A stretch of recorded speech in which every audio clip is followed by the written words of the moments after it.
Jadi buat lo yang belum subscribe channel ini, gue saranin untuk subscribe sekarang. Karena kenapa? Lo bakalan dapetin update terbaru dari dunia cryptocurrency.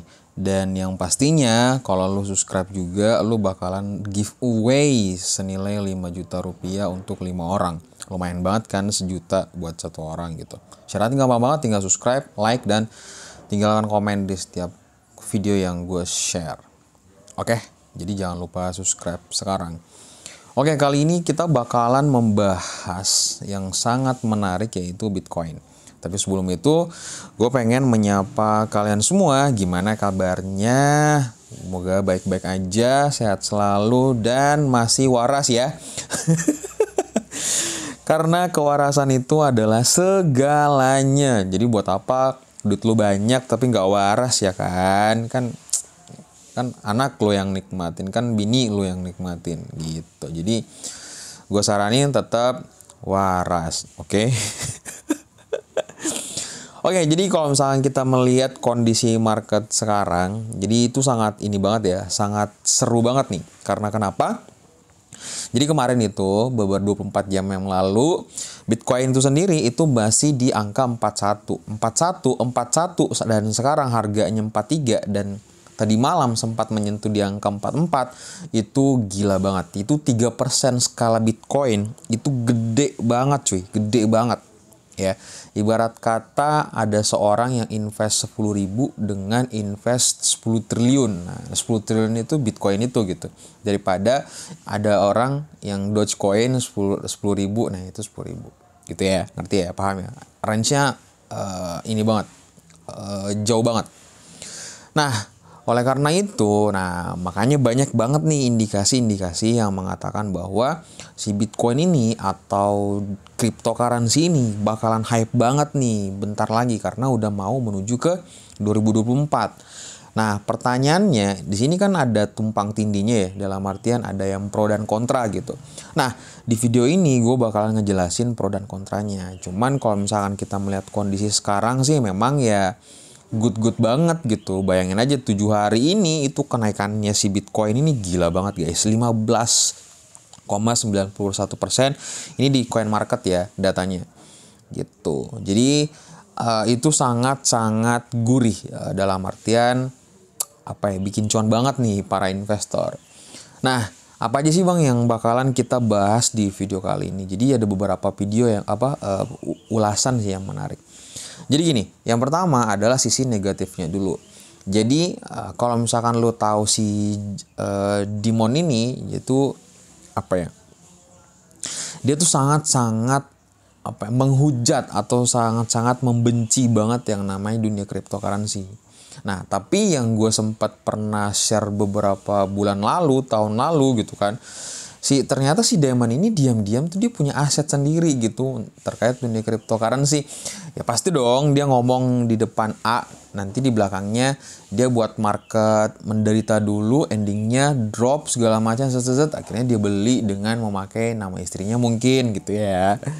Kan banyak tuh yang kayak gitu kan. Nah, dia juga sama gitu. Nah, masalahnya dia ngucapin ini itu di depan Komite Perbankan Senat Amerika Serikat. Jadi kemarin nih 6 Desember kan. Nah, dia bilang kayak gini, kalau saya jadi pemerintah saya akan tutup. Nah, gila tuh. Bayangin aja Bitcoin, cryptocurrency ditutup sama nih orang. Ya, kalau misalnya dia memimpin gitu. Kalau dia memimpin ya. Nih, di sini wajib tekanin kalau dia memimpin. Oke, tapi ya nggak usah digubris lah. Namanya orang kan masing-masing punya sudut pandang berbeda ya. Jadi ada yang pro dan ada yang kontra.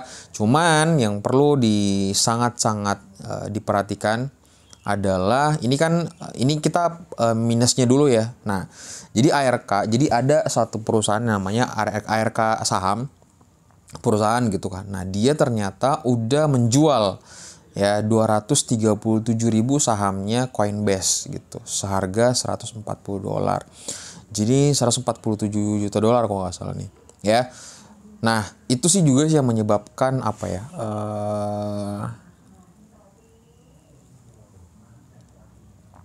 menyebabkan tuh harga-harganya ini tuh bisa menjadi sangat-sangat fluktuatif nih, sangat-sangat naik turunnya itu nggak bisa ditebak guys, karena apa ya, banyak banget nih yang membuat ini tuh menjadi apa ya, kayak aduh gimana ya, ini bener nggak sih 2024 ini bakalan bagus, bakalan hype banget nih gitu.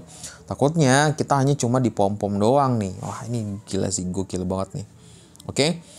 Nah itu untuk pembahasan yang sangat kerennya lagi, ini kita membahas dari segi positifnya ya. Nah tadi kan minusnya tuh ada dua.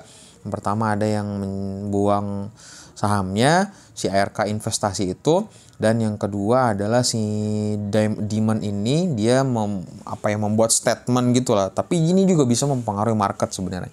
Nah tapi di sisi lain positifnya ini banyak banget guys. Yang pertama gue mau kasih tahu bahwa kalau misalkan lu pernah dengar negara Swiss.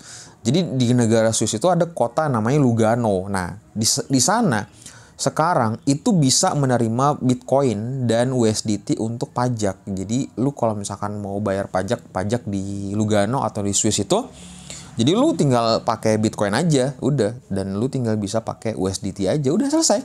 Sesimpel itu. Nah, ini menurut gue sisi positif banget ya. Nah, terus yang kedua adalah ini dia guys. Jadi BlackRock Bitwist itu dia memperbarui aplikasi ETF-nya Bitcoin Spot dengan SEC. Jadi kemarin kan kita udah update banget tuh ya. Bukan gue sih yang update gitu. Cuman gue yang selalu melihat kondisi update gitu. Cuma gue nggak kontenin gitu ya. Saya tuh sorry banget nih. Aduh.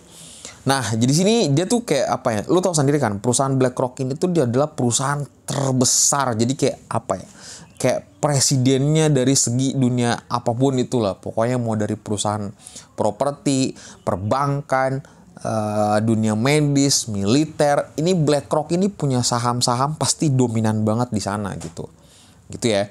Jadi wajar banget lah kalau misalkan ini mempengaruhi market, jadi ngepom-pom banget nih. Jadi kayak wah market nih bakalan hijau-hijau terus nih.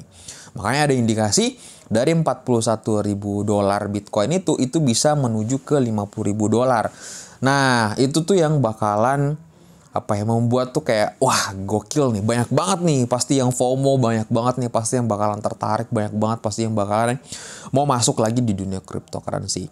Dan alasan selanjutnya sebenarnya kalau mau dilihat-lihat di sini ada pembahasan dari Greg Sleeve. Jadi sebenarnya yang membuat Bitcoin ini naik itu adalah pengguna pasar spot gitu. Nah ini pasar spot ini yang mempengaruhi sangat-sangat gede banget terkait harga kondisi ini juga. Jadi ada beberapa tuh yang mempengaruhi. Jadi ada dari kota Swiss yang menerima pembayaran Bitcoin dan pajaknya USDT untuk pajaknya. Yang kedua adalah BlackRock dan Bitwist bakalan konsolidasi ulang lagi mengenai ETF-nya. FTF-nya apa tadi itu? Lupa. ETF-nya gitu kan.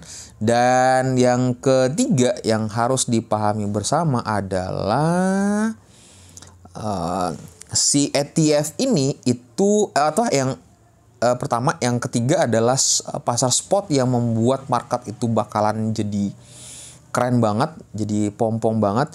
Dan yang ketiga adalah ETF itu sendiri bakalan digadang-gadang akan rilis di akhir tahun ini atau di awal bulan di tahun 2024. Jadi itu yang membuat market ini jadi seru banget gitu. Jadi hype banget. Nah, cuman yang jadi pertanyaannya yang gue mau closingkan di akhir video ini adalah, jadi kalau misalkan lu melihat data daripada perkembangan analisa bulanan perkembangan Bitcoin itu sendiri, ternyata mayoritas di setiap bulan Desember itu pasti harga dari Bitcoin itu anjlok. Lu bayangin aja nih gitu kan. Ada yang naik sih, cuman kalau misalkan dari persentasi di sini adalah yang merah, yang turunnya drastis itu ada 5 dan yang naiknya tuh ada 4. Nah, kita nggak tahu di tahun 2023 ini bakalan naik apa enggak.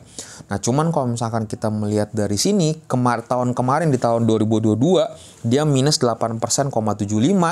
Nah, Jadi gue takutnya adalah harga bener-bener kayak seakan-akan bakalan naik gitu.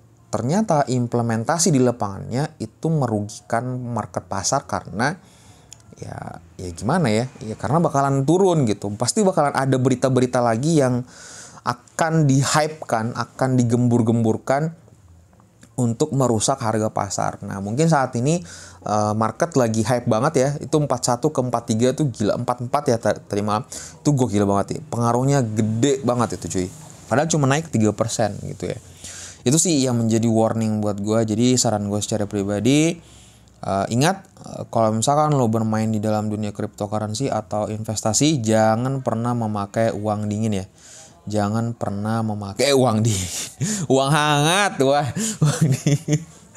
Uang hangat. Jadi bener-bener duit itu kalau misalkan lo mau invest jangan pernah dipakai gitu. Dalam artian ya udah pakai aja dulu gitu kan.